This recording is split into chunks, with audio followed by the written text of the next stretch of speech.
네, 3주차에서는 하천에 대해서 하도록 하겠습니다. 하천에 대해서 하는데 주로 이제 광주천이 시대적으로 어떻게 흘러왔는지를 보면서 수질 오염원에 대한 이해를 함께 알아보도록 하겠습니다. 그래서 과거의 하천의 수질, 도심화로 오염된, 그리고 앞으로 물 관리를 어떻게 해야 되는가에 대해서 차분하게 알아보도록 하겠습니다. 우리 과거에는 하천이 이제 굉장히 깨끗했죠. 그래서 하천은 우리 인류의 문명의 발상지, 뭐 이집트의 나일강이라든지 중국 문명이나 메소포타미아 문명들이 발생했다라고 할 수가 있고요. 도심과 일각을 연결한 연결 통로이기도 하고, 도심 미관, 파리 세느강이나 울산의 태화강 같은 게 도시 미관의 결정적인 역할, 휴식처 이런 것을 제공하고 있기도 합니다. 그래서 옛날의 뇌물은 이제 제가 그 초등학교 때 광주로 이제 전학을 왔는데요. 그때의 광주천은 굉장히 깨끗한 곳이었죠. 오염원이 거의 없고 인구가 그만큼 없었기 때문에 여기에서 뭐 수영도 하고 철렵 물고기를 잡아서 뭐 파티를 하는 또는 빨래를 한다는 이런 생활의 현장이었죠. 그 이유는 인구 밀도가 적기 때문에 오염원이 그렇게 많지 않았고, 또 오염원이 배출되더라 특히 이제 뭐 분뇨 같은 거 이런 거 지금은 하수 처리장에 분뇨 처리장을 하지만은 그때는 어디로 갔죠? 밭이나 논으로 갔죠. 비료로 사용했어요. 재사용했죠. 그런 특징들이 있었는데, 그래서 그런 모습들, 물놀이, 빨래 이런 생활의 장소였죠. 이렇게 1934년도에 광주천이 물놀이 장소였고, 그다음에 지금 태평극장이라는 게 없어졌어요. 이제 여러분들은 태평극장이 어디가 있는가? 광주공원 그 앞쪽에 있어요. 1949년도에 이렇게 빨래를 한다든지 이런 모습이었죠. 광주천이. 그리고 그 여기 보면 뭐 징검다리이라는 곳이 있는데, 빨래라든지 깨끗한 강주천 모습, 이렇게 판자촌 모습이라든지 빨래를 하고 있고, 이 다리도 뭐 뽕뽕다리라고 이렇게 이야기를 합니다. 지금처럼 콘크리트로 된 다리가 아니고, 그 다음에 인구가 적었다는 것은 그만큼 도심이 한적했다는, 광주여고 뒷골목, 그럼 여러분들이 잘 모르겠죠. 현재 광주여고는 저기 화정동에가 있기 때문에 거기가 옛날에 국군 통합병원이었어요. 근데 그쪽으로 옮겼고, 지금 여기 나오는 광주여고는 어디를 말하냐면 동명동을 말해요. 동명동. 지금 동명동 카페거리 있죠. 아시아문화전당 그쪽인데요. 그때는 이렇게 사람이 거의 없었죠. 1층이었고. 박림동, 박림교 개설전 뽕뽕다리 60년. 여기는 이제 지금 학동, 그, 설월여고? 설월여고하고, 뭐, 그쪽 근처에 있는 그런 다리예요. 그때 뽕뽕다리 지금 유명하죠. 뭐, 지금 보니까 뭐, 뽕뽕다리 축제도 하고 그러더라고요. 지금 이제 코로나 때문에 안 하고 있는데. 그리고 사직공원에서 바라본 학동과 기림동이 이렇게 생겼어요. 꼭 시골 같죠? 그 다음에 양동, 강주천배 판자촌. 지금 양동은 복개상가로 덮여져 있지만은, 이런 모습이었어요. 그리고 광주의 그 교회, 그러니까, 말바우시장, 우산동에 있는 말바우시장 거의 뭐 시골이나 다르면 집이 거의 없고요. 전남도에서 바라본 광주 시내, 전남도에 바라보면 어디겠어요? 뭐 지금 광주역이라든지 이쪽 근처겠죠. 농촌보다 더 한적한. 그러니까 오염원이라는 게 이제 그때만 하더라도 거의 나오지 않죠. 지금처럼 비료가 풍부하지도 않았기 때문에. 그런데 이제 점차 도시화로 오염이 심화되는 모습들이에요. 인구가 자꾸 늘어나니까 이렇게 그 당시 이제 뭐 충장 저희 지금 여러분들은 어디가 제일 붐빈가를 모르겠지만 여기 이제 우체국에 있는 충장로였죠. 제가 대학 다닐 때는 여기가 이랬어요. 이렇게 다녔어요. 이렇게. 그리고 이런 고층 빌딩들이 굉장히 많이 이렇게 들어섰죠. 광주가 모종산을 중심으로. 운천 저수지가 지금 상무지구 앞쪽에 있는 저수지가 운천 저수지가 1970년대에 이랬고요. 중간에 이제 빠졌는데 운천 저수지의 80년도에서 90년도 초반에는 굉장히 물이 썩었어요. 그래서 여기에 그 거품이 막 날 정도로 물이 그 늪이나 다름없이 변했죠. 70년도엔 여기에서 뭐였죠? 물놀이를 했어요. 물놀이. 여기가 이제 뭐였죠? 상무대라는 군대죠. 군대. 이제 지금 상무지구로 이렇게 변했고 개발이 돼서 변했고 그랬죠. 상무지구로 지금 여기 약간 개발하기 초창기에 광천동의 뉴스케어 터미널 쪽이 완전히 허허 벌판이죠. 벌판인데 지금은 이렇게 신세계 백화점을 비롯해서 뉴스케어가 이렇게 위치하고 있죠.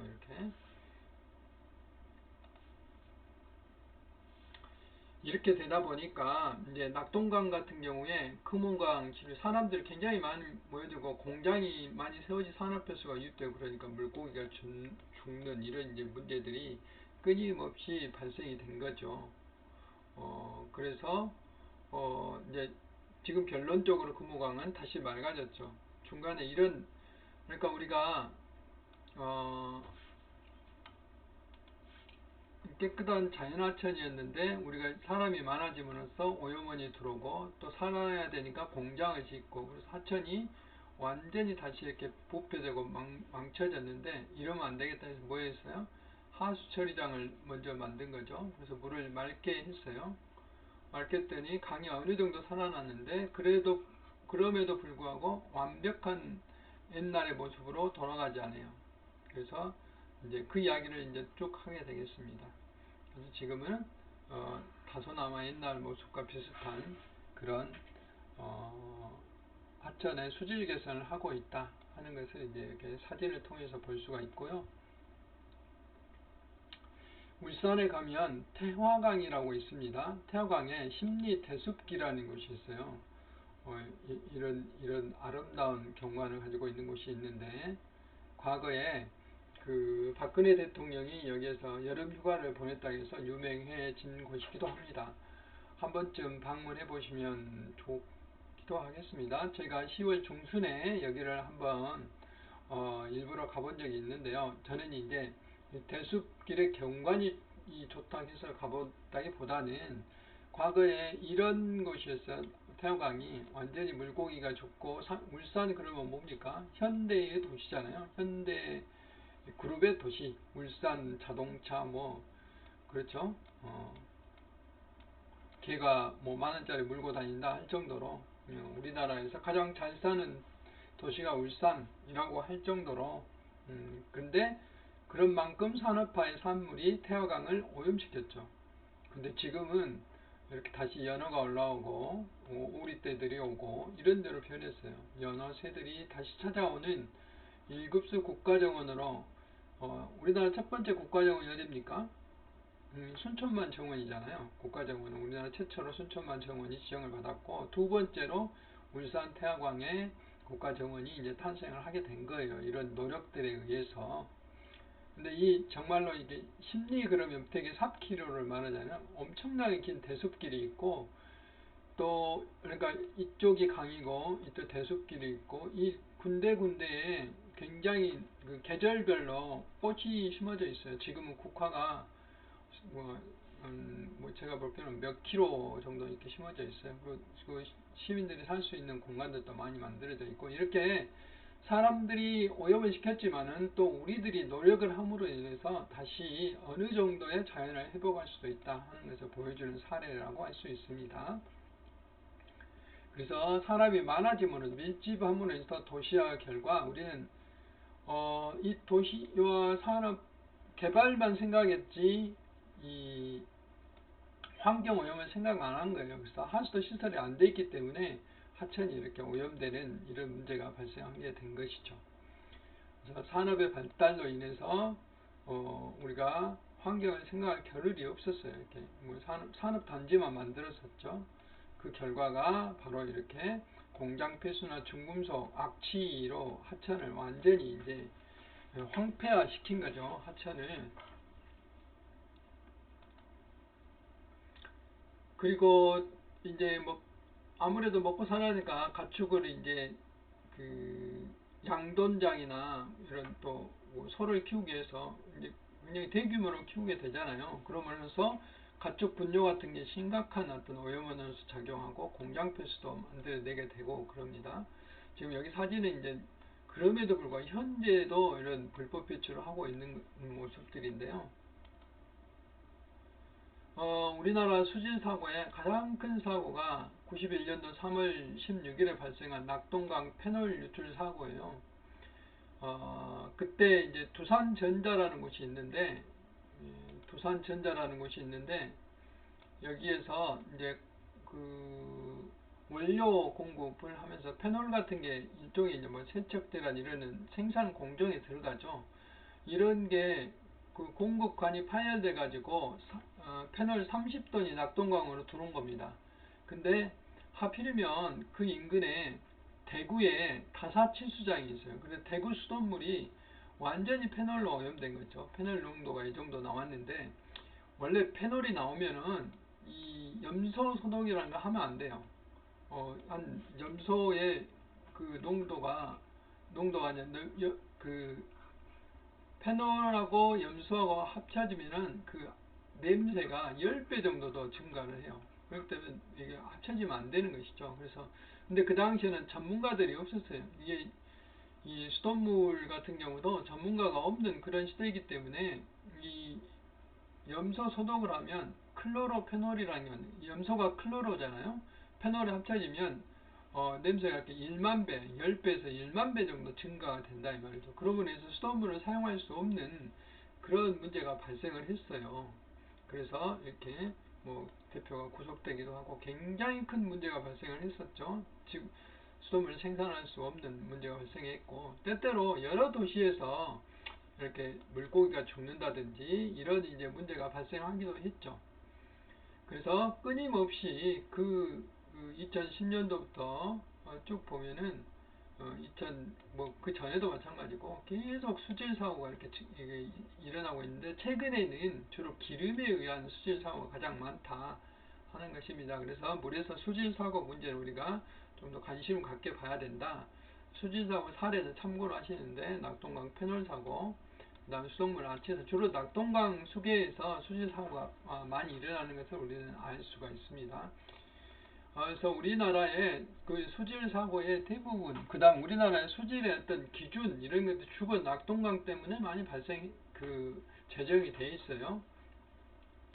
그래서 91년도부터 우리가 그 전에는 우리가 물이 없어서 고민했어요. 그래서 제한급수 물이 없어서 고민이었는데 이제는 공업이 발달되다 보니까 대구 페놀 사고라든지 VOC 휘발성 유기 물질 같은 건 이런 것들 이제 그 화학 냄새잖아요. 이런 것들이 그 물속에 들어와서 문제가 된 것이고 그래서 수질 기준을 강화했고 또 정수장 처리 기준을 강화하고 이렇게 해서 어느 정도 이제 선진국 수준의 우리나라 물 관리가 이렇게 도달을 했어요. 그래서 지금은 뭘 하냐 건강한 물 국민들이 이제 그 건강한 물 맛있는 물을 마시도록 한다 하는 데까지 이제 이르게 됐다 하는 것입니다. 그러면 이런 이제 역사적인 배경으로 수질 오염은 어떤 것이 있냐? 지금부터 전 오염원과 비전 오염원에 대해서 한번 알아보도록 하겠습니다. 수질 오염이라는 것은 물이 뭡니까? H2O일 뿐이죠. 근데 거기에 많은 물질들이 녹아있죠. 물은 대부분의 물질들이 다 녹일 수 있기 때문에 그 금속 성분이 녹아있는 거 우리는 뭐라고 그러죠? 미네랄이라고 그러죠. 그 미네랄이 그 우리 지하수 같은데 그 바위 같은 암석에서 어느 정도 이런 미네랄이 녹아 들어와서 철분이라든지 아연이라든지 이런 것들이 어느 정도 있으면 물이 굉장히 좋은 물이죠. 건강에도 좋고. 그런데 어떤 특정한 한 성분들이 너무 많게 되면 그게 이제 문제가 되는 것이죠. 특히 중금속 같은 게 물속에 들어오면은 문제가 되는 것이죠. 그다음에 앞에서 이제 누누이 말했던 부영양화나 이런 것과 관계된 하수, 그 다음에 공장에서 나온 폐수 이런 것들이 물속에 들어와서 깨끗한 물들이 하수가 많다는 것은 유기물이 많다는 거예요. 그러면 유기물이 많다는 것은 유기물이 많다. 그 말은 그 미생물들의 먹이가 많은 거예요. 그 미생물들이 이것을 먹어서 없애기 위해서는 산소가 많이 필요해요. 그래서 산소가 고갈되는 거죠. 산소가 오염이 많이 들어오면. 그래서 또 공장 폐수에는 중금속 같은 게 많이 있고, 그래서 사람한테 굉장히 큰 영향을 미치고, 건강에 영향을 미치고 물을 이용할 수 없는 이런 문제가 발생할 수가 있다 이 말이죠. 그래서 그 수질 오염은 이렇게 생활하수, 우리가 이제 주로 그 집에서 활동하는 이런 생활하수, 음식물 찌꺼기라든지 뭐 이런 합성 세제, 비누 같은 거, 그 다음에 제초제라든지 살충제, 우리가 이렇게 농사를 지으면서 사용하는 것들이 있죠. 그 다음에 공장에서 나온 공장 폐수, 병원에서 나오는 유해물질, 병원균, 이런 것들이 수질 오염원이라고 할 수 있습니다. 그런데 이런 것들 우리가 딱 잡아서 이렇게 뭐다 규정 지을 수 있잖아요. 그런 것들을 우리는 점 오염원, 포인트 오염원이랑 포노탄트라고 이야기해요. 포인트. 그래서 우리가 제가 이렇게 지도를 왜 놔뒀냐면, 여러분 네이버나 다음 지도를 이렇게 딱 펴보면, 이게 넓으면 이렇게 블럭으로 보이지만, 이게 굉장히 축소랄까? 축소해서 보면 이렇게 점으로 보이잖아요. 이게 점으로 보이. 이게 빌딩이나 어떤 집들을 이야기하는 것 때 이렇게 점으로 보이죠. 그래서 이런 생활하수나 공장이나 이런 것들은 학교라든지 병원이나 이런 걸 점으로 찍을 수 있기 때문에 점 오염은 관리가 어느 정도 쉽다고 할 수가 있어요. 그래서 수질 오염의 원인은 방금 말씀드렸던 이런 것 때문에 이제 원인이 되는 거고요.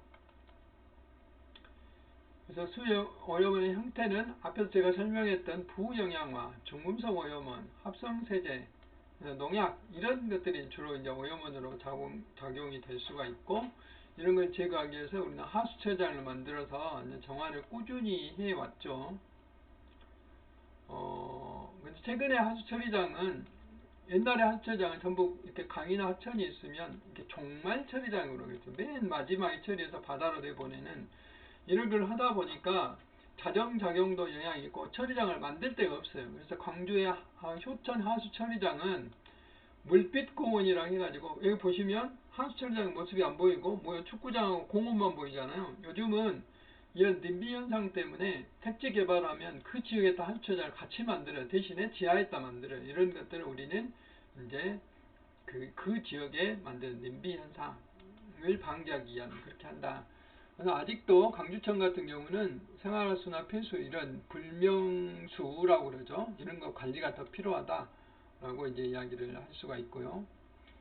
이렇게 이제 하천이 오염돼서 하수처리장 해가지고 굉장히 우리가 관리를 잘 하는데도 불구하고 녹조가 발생한다 이 말이죠. 녹조가 그 원인이 이제 비점 오염원이다라는 이야기를 하려고 그래요.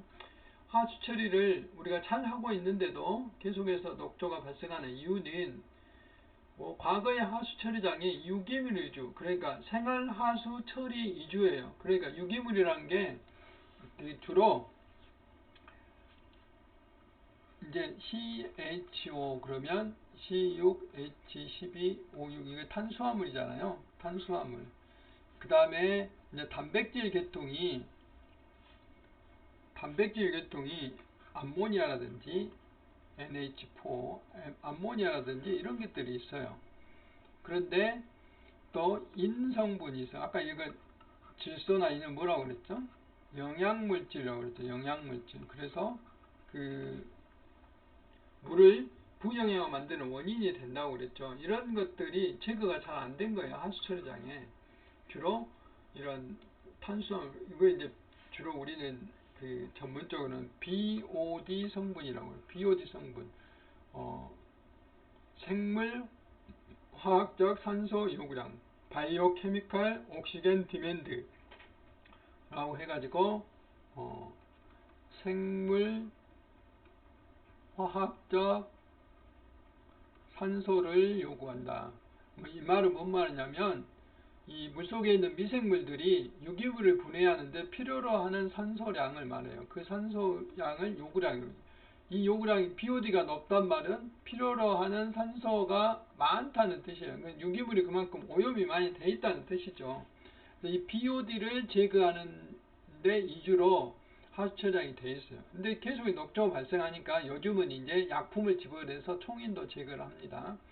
그것이 이제 비점 오염 때문에 그런다라고 이제 밝혀져서 부영양화시 나타나는 현상을 아까 제가 2차 시대 했기 때문에 여기서 생략을 하고 그래서 부영양화의 그 전모염원을 제거함에도 불구하고 계속해서 문제가 발생하는데 그것이 바로 지도에서 공장이나 가정처럼 점으로 표시되지 않는 면적 개념에서 발생하는 오염원 이런 것들을 우리는 비점 오염원이다 라고 이야기를 합니다. 그래서 어떤 토지로부터 비점 오염이 지속적으로 증가되고 뭐 이런 그러니까 산이나 들이나 논이나 이런 데서 논밭 도로 이런 데서 발생하는 비점 오염이 지속적으로 증가되기 때문에 우리는 비점 오염을 관리를 해야 된다 하는 것이죠. 그래서 이런 비점 오염을 저감하는 시설은 돈이 많이 들어가요. 하수처리장보다는 자연형 시설로 이런 어떤 저류용 시설, 저수지를 만든다는 거죠. 요즘 여러분들이 택지 개발을 해놓은 곳에 가보면 뭐 수안지구라든지 그 다음에 그 남구의 노대동이라든지 효천지구라든지 이런 데 가보면 중간중간에 이런 저수지 같은 곳이 있어요. 물을 받아놓는 곳이 있어요. 이것은 비가 오면 일시적으로 물을 여기다 받은 다음에 넘치는 물만 하천으로 가도록 이렇게 만들어 놓은 것이거든요. 일종의 이게 이제 습지 개념인데 비점 오염원 저감 시설이에요. 그러니까 우리가 강이나 하천으로 이런 빗물들이 바로 들어가면 도로에 그 더러운 물질들 이런 것들이 씻겨 내려갔잖아요. 이런 것들을 이런 저류용 시설에서 1차적으로 가라앉힌 다음에 보내는 것이죠. 그 다음에 아까 제가 호소 시간에 인공습지라는 경우는 주로 이제 미생물들이나 식물들이 잘 자라도록 해서 깨끗한 물을 저수지로 보내기 위해서 만든 시설이라고 하죠. 이것도 이제 빗물을 정화시키기 위한 작업들이죠. 그 다음에 이런 침투시설, 식생형 시설 이런 것들은 이제 물이 그대로 그 어떤 하수도로 흘러가서 강으로 가지 않고 이렇게 땅속으로 들어갈 수 있도록 만들어낸 그런 시설들 이런 시설. 그 다음에 토랑이라 해가지고 식생형 이렇게 풀을 심어 놓는 거예요. 거기에 이제 물들이 서서히 흘러가면서 땅속으로 들어가게 하는 이런 것들이 비점 오염 시설이고 또 이제 장치형 시설은 조금 이제 한정적인데 장치를 뒤에서 그림으로 보여줄 거예요. 땅속에 스며들게 하는데 여기에 여과 시설을 만든다든지 또는 이렇게 물 수용도를 만들어서 그 오염물질을 별도로 빼낸다든지 뭐 이런 것들 스크린 어떤 망을 씌운다든지 이런 것들을 우리는 비점 오염원 시설이라고 하는데 자연형 시설은 아까 말한 이런 물을 고이게 해서 하는 그런 저류형 시설이라든지 이런 습지를 만든다든지 이런 게 이제 자연형 시설이고 장치형 같은 경우는 이런 그 물을 걸른다든지 또는 이런 그 어떤 와류용 장치를 만들어서 그 오염물질을 분리한다든지 이런 것들을 우리는 장치형이라고 합니다. 두 가지 다 돈이 많이 들어갑니다. 지금 뭐 한두 달 전에 제가 김대중 컨벤센터 주변에 보니까 강주시에서 물순환 어떤 도시로서 물을 순환시키기 위해서 이런 비점 오염원 그 저감 장치들을 도로에 이렇게 깔고 있더라고요. 공사를 하고 있더라고요. 그런데 가면 우리가 목격을 할 수가 있어요. 그래서 비점오염 유출 저감 시설 우리 주변에서 볼 수 있어요. 저류용 시설 이런 저류용 시설 볼 수 있고요. 이게 뭐 효천지구 같은 데서 볼 수 있습니다. 그 도시 지역 같은 경우는 이제 운동장 주변에 이렇게 조그만 연못을 만든다든지 아까 침투형 시설이 도랑이죠, 도랑.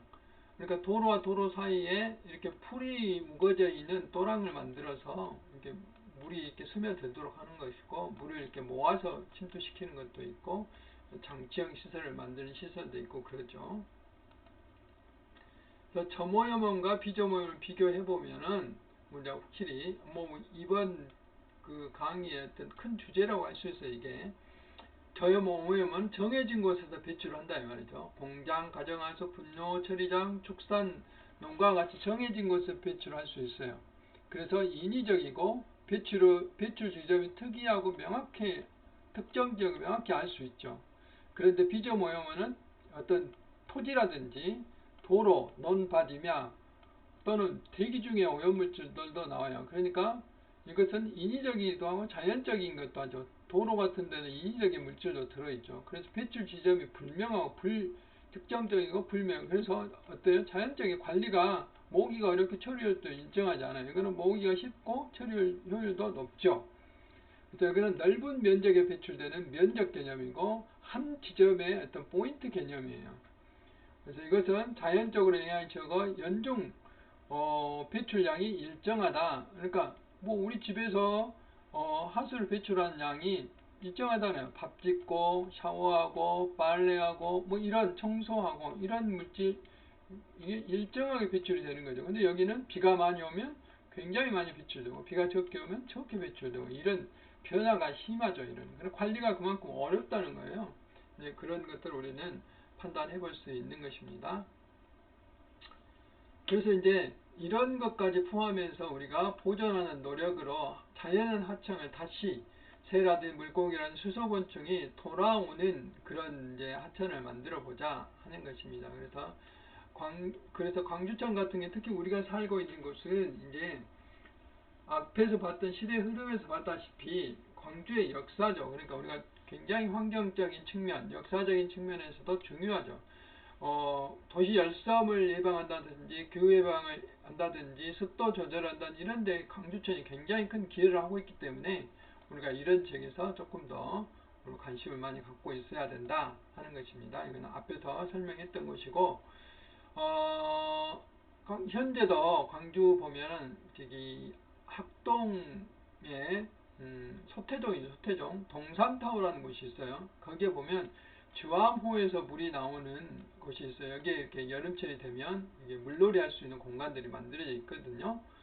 이런 것들, 여기서 하천은 이런 기후 유지라든지 심해 휴식처, 도시열섬 하나, 바람길, 생태적인 열린 공간을 연결 공간에서 굉장히 중요한 곳이다 하는 것을 우리는 알 수 있고요. 이렇게 물고기라든지 새들이 다시 찾아오는 광주천인데 지금은 반자연적인 것이죠. 왜냐하면 아직도 그 콘크리트라든지 이런 것들로 이제 둘러싸여 있기 때문에 물고기가 올라갈 수 있는데 한계가 있어요. 시민들 휴식 공간이기도 하지만은 그래서 주로 이제 생태적으로 건강한 도시라고 완벽하게 할 수 없는 이유가 수소곤충이나 이런 것들은 꾸준히 늘어나고 있는데 그럼에도 불구하고 돌들이 이렇게 고정식으로 그러니까 공사를 하면서 토목 형식으로 돌들을 이렇게 움직이지 못하게 고정을 해놨어요. 그러니까 돌 틈들이 많이 발생하지 않았죠. 그래서 여기에 살 수 있는 그런 물고기라든지 수소곤충들이 많지 않아요. 이런 문제가 있어서 이런 것까지 완벽하게 갖추는 자연형 하천으로 만들 필요가 있다 하는 것을 알 수가 있어요. 앞으로 우리가 물환경을 어떻게 해야 되느냐, 제일 중요한 게 순환이죠. 그다음 통합관리. 거버넌스라는 것은 시민과 함께 만들어 가야 된다는 거죠. 그래서 최적 방안을 만들어야 되는데 바로 이제 물순환 도시가 그런 것들이죠. 빗물이 비가 온다든지 또는 지하수라든지 이런 것들을 효율적으로 버리지 않고 하천으로 가지 않고 이런 것들을 아까 그런 습지를 만든다든지 우리가 땅속에 어떤 그 순환 구조를 바꾸는 것이죠. 우리나라의 하천의 가장 큰 문제가 비가 오면 바로 하천으로 가서 하루 이틀이면 다 바다로 가버린다는 거죠. 그래서 강주천 같은 경우에 하천 유지 수량이 아예 없죠. 그러니까 어때요? 하수 처리한 처리장 물을 다시 상류로 펌핑 해가지고 그 물을 흘러보내고 있잖아요. 현재 강주천에 흐르는 물들은 거의 90%가 하수 처리장 처리수예요. 그 다음에 여름철에는 주암호 물을 또 5톤 정도, 5만 톤 정도. 엄청난 돈이에요, 그게 다. 이런 것을 이제 흘러보내는데요. 이런 것들을 하려면 지금 불투수성 도시, 그러니까 아스팔트로 깔아놓으면 우리 여름들 비가 오면 걸어보면 어때요? 물이 튀겨서 운동화나 바지를 다 이렇게 젖게 하잖아요. 근데 불을 빼고 투수성은 우리가 투수 블럭 하는 곳에 걸어보면 어때요? 물이 튀지 않잖아요. 물이 속으로 스며들기 때문에. 이런 도시로 만들자는 거죠. 그렇게 만드는 것을 우리는 저영향 개발, LID 개발이라고 그러는데 예, 혹시라도 이제 여러분들이 그 기후 변화라든지 물 순환이라는 이런 것들이 상식적으로 어떤 뭐 입사 시험 같은 데 나올 수도 있어요. 그럴 때 NID가 뭔가 할 때는 Low Impact Development라고 해가지고 환경을 영향을 적게 하는 개발이에요. 그러니까 도로를 만들고 보도블록을 만들더라도 옛날에 보도블록에 아스팔트를 깔았다면 여기에 투수블록을 까는 거예요. 물이 스며들도록. 그 다음에 도로에서 아스팔트에 나오는 어떤 빗물을 그대로 이게 우수관을 통해서 바다로 흘러나가게 했다면, 하천을 흘러나가게 했다면, 지금은 이것을 아까 뭐죠? 비저오염은 저감장치에 집어넣어서 이것이 땅속으로 스며들도록 해서 이런 식으로 빗물 관리를 잘 하는 게 바로 저영양 기법이다. 친환경 분산식 빗물 관리 기법이다. 이렇게 이제 이 물관리가 바뀌어야 된다. 현재 이렇게 바뀌고 있어요. 이제 그런 모습들을 보여드린 거고, 그래서 통합적 비점 관리를 통한 건강한 물 환경을 만들어야 된다 하는 것이죠. 그래서 물 순환 구조를 바꿀 수 있어야 된다. 아까 뭐죠? LID 기법을 이용해서 그런 걸 해야 되고, 그 다음에 이역의 통합 물 관리 계획을 이렇게 할 수 있도록 해야 된다 하는 것이죠. 네. 그리고 국민이 참여하는 어떤 실질적인 노하우를 가진 그런 물관리 계획이 돼야 된다 하는 것까지 말씀을 드렸습니다.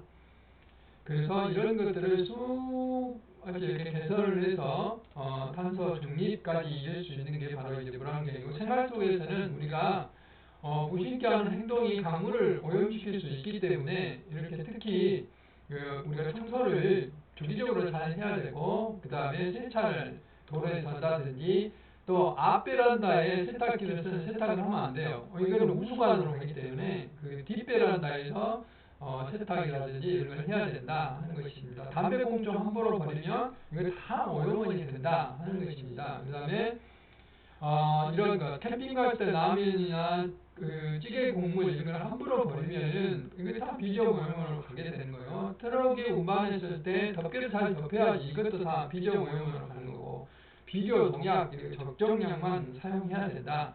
그다음 나대지 노출된 곳은 작은 꽃밭이라도 만들면은 비저오염을 저감할 수도 있다 하는 거죠. 생활 수칙에서 여러분들이 이런 걸 참고로 하시면 좋겠습니다. 그래서 지금까지 제가 이제 주로 강주천의 시대적인 흐름을 배경으로 해서 우리가 점오염과 비점오염을 그 구별해 설명했고, 그걸 저감하는 방법들까지 설명을 했습니다. 네, 수고 많이 하셨습니다.